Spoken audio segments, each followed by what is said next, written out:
Welcome to the deep dive. Today, we're going to tackle something that I know we've all thought about at one point or another. It's building self-confidence.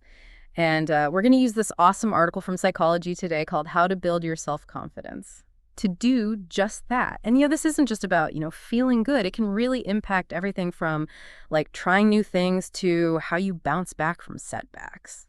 You're absolutely right. I mean, confidence is really like this hidden key that unlocks so much potential in our lives. Okay, so let's unpack this a bit. So the article starts off by talking about how our thoughts, that constant chatter in our heads, can really mess with our self-image. It's like having this little critic on our shoulder, just like feeding us negativity. Have you ever noticed that in your Oh, thinking? absolutely. And what's so fascinating is that this internal dialogue, as the article calls it, actually shapes our brains.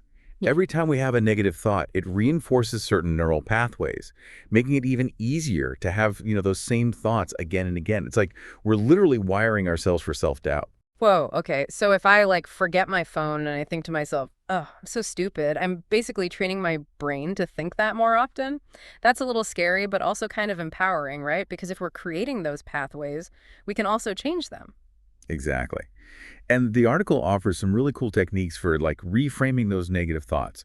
It talks about challenging black and white thinking. When we tell ourselves, I always mess up or I never get things right, we can try shifting to more specific statements instead. Like, okay, I messed up this time, but it doesn't mean I always will. So instead of saying I'm a terrible cook, I could say, well, I burned the toast this morning, but I'm going to rock that lasagna tonight. Mhm. It's about focusing on the specific situation instead of making these huge generalizations about ourselves, Mhm. right? Precisely. And these reframes work best when you actually practice them. The article even suggests doing it in the mirror, which might feel a little silly at first, but it's actually a really powerful way to train your brain to think differently. I can just imagine myself staring in the mirror saying, you got this. You're amazing. But hey, if talking to myself in the mirror isn't my thing, maybe I could like enlist a friend to be my positive self-talk coach, right? They could call me out whenever I start slipping into negativity. What do you think? I love that. I mean, having a supportive friend to just point out those negative thought patterns can make a huge difference in building self-awareness. It's Yeah. all about creating a more encouraging internal environment, which leads us to the next step, Yeah. actually building confidence. It's one thing to quiet that inner critic, but how do we actually start feeling good about ourselves? Well, the article has a really interesting take on that. It says we should focus on our existing successes. It's all about using our strength to tackle areas where we might lack confidence, which I love that idea. It's like instead of getting stuck on what we're not good at, we use what we are good at as a springboard. Right. It's about leveraging those strengths to kind of build confidence in other areas. Remember that example in the article about budgeting? Say you're not so great with numbers, but you're amazing at connecting with people. Well, instead of struggling alone, you could ask a friend who's good with finances to help you out. That makes so much sense. You're basically turning a weakness into an opportunity to connect with someone and learn something new. So how else can we build on our successes? The article mentions a few other things. Well, one that really stood out to me was the idea of connecting tasks to your passions. Think Yeah. about it. If you're passionate about something, you're naturally more engaged and motivated, Yeah. right? Yeah. So if you can find a way to connect a task, even a boring one, to something you love, it suddenly becomes much more appealing. It's like if I hate doing laundry, but I love listening to podcasts, I can make it a rule to only listen to my favorite podcasts while I fold clothes. Laundry time suddenly becomes podcast time, and I don't mind it as much. Exactly. You've turned a chore into something enjoyable. The article also suggests aligning your activities with your values. When what you're doing is in sync with your core beliefs, it just feels right, and that can boost your confidence. I totally get that. It's like if I value helping others, volunteering my time would probably make me feel good about myself, Mm. because it's in line with my values. And, sometimes we're so hard on ourselves that we don't even realize what we're good at. The article mentions asking others for feedback on our strengths, which I think is such a valuable tip. It is. Sometimes we're so focused on our perceived flaws that we completely miss our amazing qualities. Hearing positive feedback from others could be a real eye-opener. You might be surprised at what they see in you that you don't even see in yourself. I'm definitely going to try that. And, once you start getting that positive feedback, don't be afraid to use it. If someone compliments your writing, maybe offer to help with a project that involves writing. It's all about leveraging those moments of recognition to push yourself forward. Okay, so we've talked about challenging negative thoughts and building on successes, But the article mentions one more big piece of the self-confidence puzzle: internal validation. Can you tell us a little more about that? This is where it gets really interesting. See, we often seek validation from external sources, praise from our boss, likes on social media, but that kind of validation is fleeting. It's like building your self-worth on a foundation of sand. Right, because what happens when the praise stops or the likes disappear? Your whole sense of self just crumbles. It's not a sustainable way to build confidence, for sure. Exactly. And the article explains that this is partly due to our brain's negativity bias. We're naturally wired to focus on the negative, which makes it even harder to recognize and appreciate the positive things about ourselves. So how do we break free from this negativity bias and actually cultivate internal validation? What are some of the strategies that the article mentions? Well, one that you might have heard before is the classic fake it till you make it approach. I know that might sound a bit counterintuitive, but there's actually a lot of science behind it. I've always been a little skeptical of that phrase, but I'm willing to hear you out. What's so scientific about faking confidence? Think of it this way. Every time you force yourself to smile, even when you're feeling down, you're actually sending signals to your brain that things are okay. And over time, those repeated signals can actually start to change your brain chemistry and boost your mood. The same principle applies to self-confidence. Even if you don't fully believe it at first, simply repeating affirmations like, I am capable or I can handle this, can start to shift your mindset and create positive changes in your brain. So by acting confident, you're essentially tricking your brain into believing it, and eventually it becomes a reality. I like it. It's not about denying your feelings or pretending to be someone you're not. It's about consciously choosing to focus on the positive and giving yourself permission to believe in your own abilities. And the more you practice, the easier it becomes. This is all starting to make so much sense. It's not about waiting for someone else to tell us we're worthy. It's about taking ownership of our self-worth and building it from the inside out. Exactly. And the article offers some other great tips for cultivating internal validation, but we'll have to save those for after a quick break.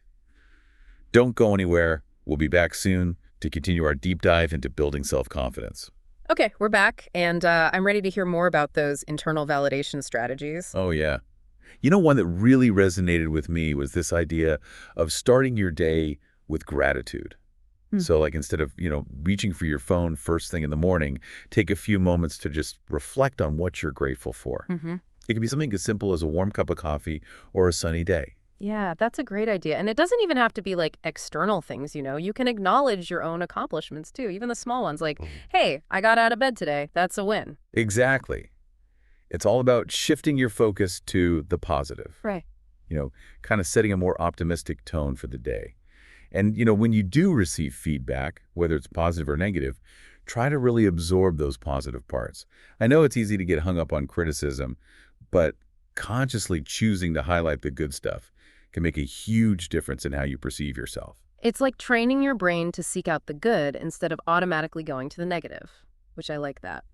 Oh, and speaking of positive reinforcement, the article mentions a technique that I find absolutely delightful: creating a shrine to yourself. Have you ever heard of this? Oh, yes. I love that idea. It's basically a visual reminder of your achievements. You can gather tangible reminders of your successes, certificates, awards, thank you notes, photos of you doing something you're proud of, and you just display them in a place where you can see them regularly. It's like creating a physical manifestation of your awesomeness. I love it. I can just imagine having a little corner in my home dedicated to celebrating all the cool things I've done. What a fantastic way to boost your self-confidence whenever you need a little pick-me-up. Yeah. And, it doesn't have to be a literal shrine. It could be a bulletin board or a shelf, even a special folder on your computer. The important thing is to have those visual reminders readily available to combat those moments of self-doubt. And speaking of combating self-doubt, the article also emphasizes the importance of rewarding your efforts. Yes. I feel like we often wait until we achieve some big milestone to celebrate, but it's so important to acknowledge our progress along the way, too. Exactly. Even if you didn't accomplish everything on your to-do list, take a moment to appreciate what you did get done. Reward yourself. A break, a cup of tea, a walk in nature, whatever brings you joy. It's about recognizing your efforts and giving yourself permission to feel good about them. Yeah, it doesn't have to be a big reward either. It could be something as simple as taking 5 minutes to listen to your favorite song or watching a funny video. Absolutely. It's about incorporating those little moments of joy and self-care into your day to keep your spirits up and maintain that momentum.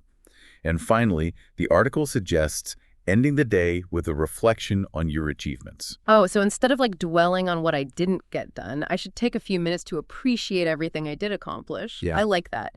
It's about ending the day on a positive note and reinforcing that sense of accomplishment. Precisely. It's about rewiring your brain to focus on the good, even when things don't go perfectly. And over time, that consistent positive reinforcement can have a profound impact on your self-confidence. Okay, so we've covered a lot of ground here. We talked about challenging negative thoughts, building on our strengths, and cultivating internal validation.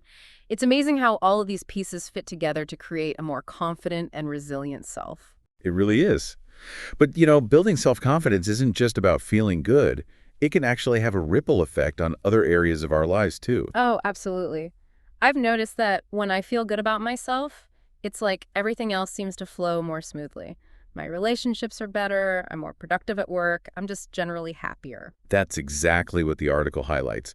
It's suggesting that when you feel confident in one area of your life, that confidence can spill over into other areas. It's like this upward spiral of positivity. So if I'm feeling really confident at work, that might translate into feeling more confident in my social interactions or even in my creative pursuits. Precisely. It's like confidence becomes this contagious force that elevates your overall well-being. And the article points out that increased self-confidence comes with some pretty awesome benefits, like being perceived as more competent. Well, yeah, that makes sense. When you believe in yourself, others are more likely to believe in you too. It's like confidence gives you this aura of capability. And it's not just about perception either. When you're confident, you approach problems differently.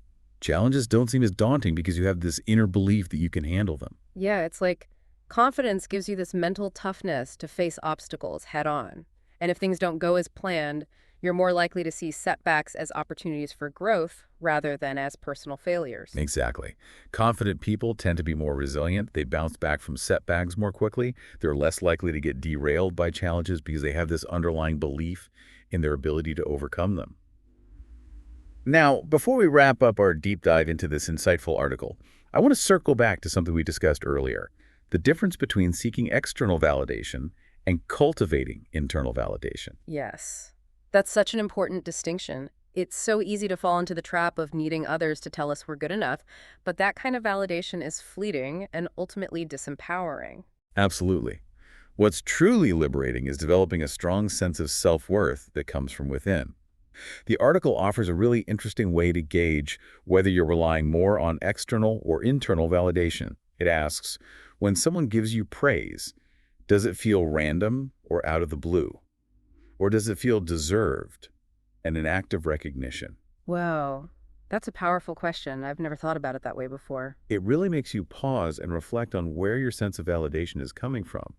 If praise feels like recognition, it suggests that you've already acknowledged your own efforts and accomplishments. You're not solely dependent on external sources for affirmation. Yeah, that's such a great point. It means you're recognizing your own worth and giving yourself credit for your achievements, even if others haven't noticed yet. Exactly.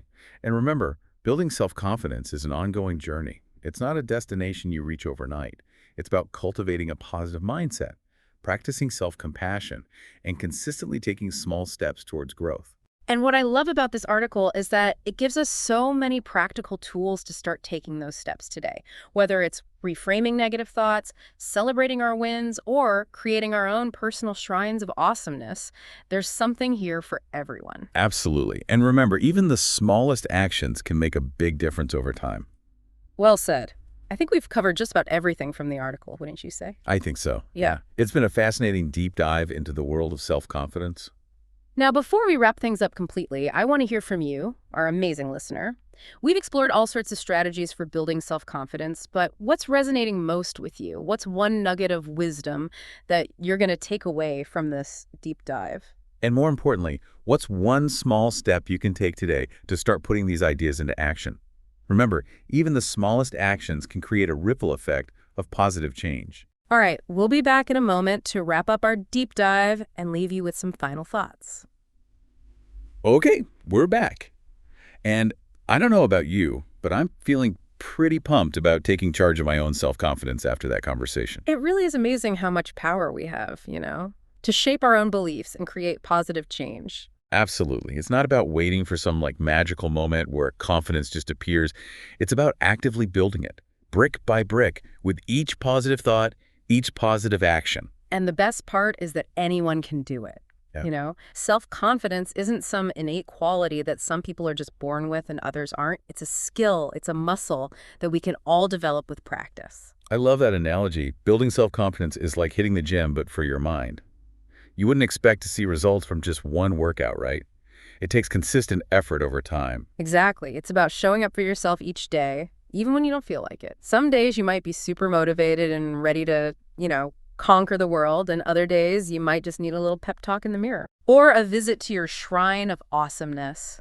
I'm telling you, that idea is a game changer. It really is. It's those little reminders of our strengths and achievements that can make all the difference when self-doubt starts to creep in.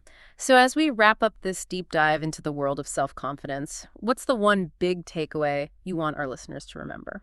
I think it's this.